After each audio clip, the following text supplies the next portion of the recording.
Maintenant que j'ai créé toutes mes pages, je vais aller créer mon menu de navigation. Pour cela, toujours sur la gauche, je vais me rendre dans le menu Apparence et cliquer sur le volet Menu. Ici, vous voyez qu'Astra a créé un menu approximatif, on ne sait pas trop pourquoi.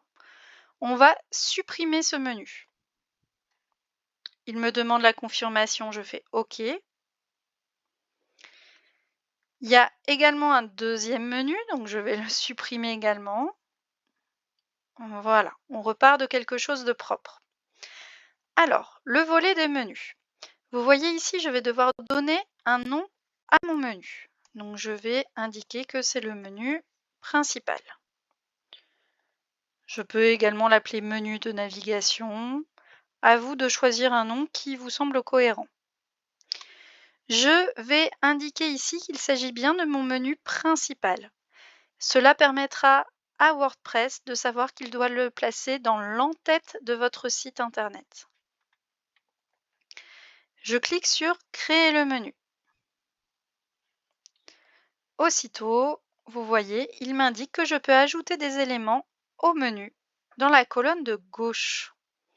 Alors, dans la colonne de gauche, j'ai la possibilité de rajouter des pages, des articles, des catégories et des liens personnalisés à mon menu.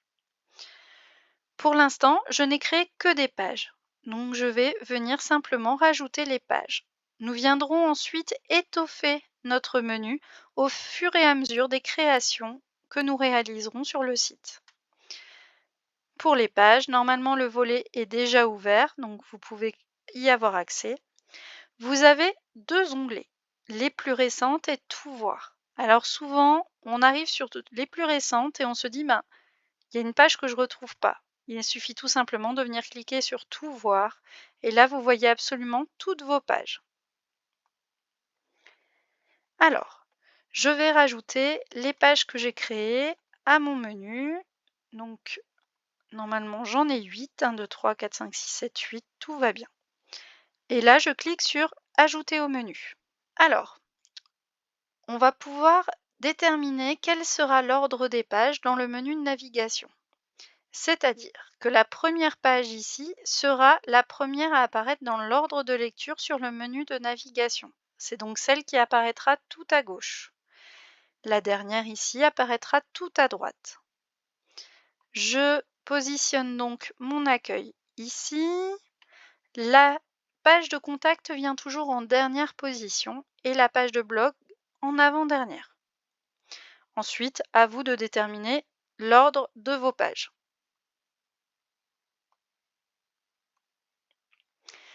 Ici, je retrouve également mes deux pages enfants, mes sous-pages, vous vous rappelez, pour mon sous-menu. Ces deux pages, pour mon site internet, viennent étoffer la page Nos formations. Je vais donc devoir les placer sous la page Nos formations. Et pour bien faire comprendre à WordPress qu'il s'agit de sous-menus, je vais les décaler vers la droite. Je recommence avec la deuxième page. Je décale vers la droite. Automatiquement, vous voyez apparaître sous-éléments. C'est-à-dire que dans mon menu de navigation, j'aurai bien ces 6 éléments-là. Et lorsque ma souris pointera sur nos formations, je verrai apparaître ces 2 éléments-là. J'enregistre mon menu une fois qu'il est terminé.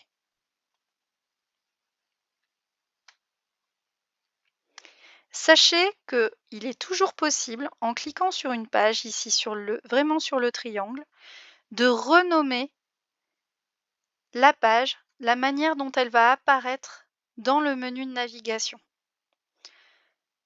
Par exemple, ici, pour la page accueil, on a de plus en plus rarement des pages qui s'appellent accueil. On va privilégier, par exemple, le nom de la marque.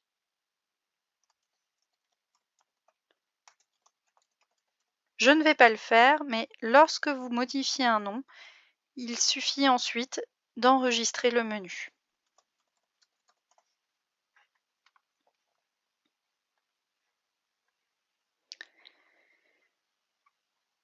Mon menu principal est bien créé. Si je vais voir mon site en front office, mon menu apparaît ici dans l'ordre que j'ai choisi. Lorsque j'arrive ici, je vois bien mon menu. Lorsque je circule dessus, je vois ici j'ai un petit souci sur mon sous-menu. Pour changer cela, je vais cliquer sur Personnaliser. Et ici, je vais cliquer sur le petit crayon juste au-dessus de mon menu de navigation. Vous voyez alors apparaître l'en-tête. Dans l'en-tête en tête, je vais retrouver mon menu principal. Pour le modifier, je clique dessus et à gauche, j'ai toutes les options de mon menu principal qui apparaissent. Et là, je vais cliquer sur Design. Je peux choisir s'il y a une animation sur mon menu, quelles sont les largeurs de bordure, les couleurs de bordure, et enfin j'ai la couleur du menu, la couleur des liens, c'est-à-dire des écritures, couleur lorsque je n'y touche pas, la couleur lorsque je passe la souris dessus, et la couleur quand il est actif. Actif, ça veut dire quoi? Que je suis sur cette page-là. Si je clique ici par exemple sur Qui sommes-nous, vous voyez qu'elle est écrite d'une couleur différente par rapport aux autres pages. Alors, je vais choisir mes couleurs. Je peux également choisir une couleur d'arrière-plan pour mon menu.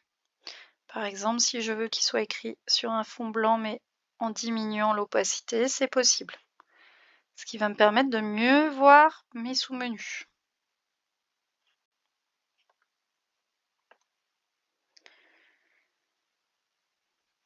Vous pouvez également modifier la police de votre menu en retrouvant la famille de police que vous avez préalablement choisie lors de la création de votre site. Une fois que ces modifications sont réalisées, vous allez pouvoir publier. Voilà, votre menu de navigation est terminé.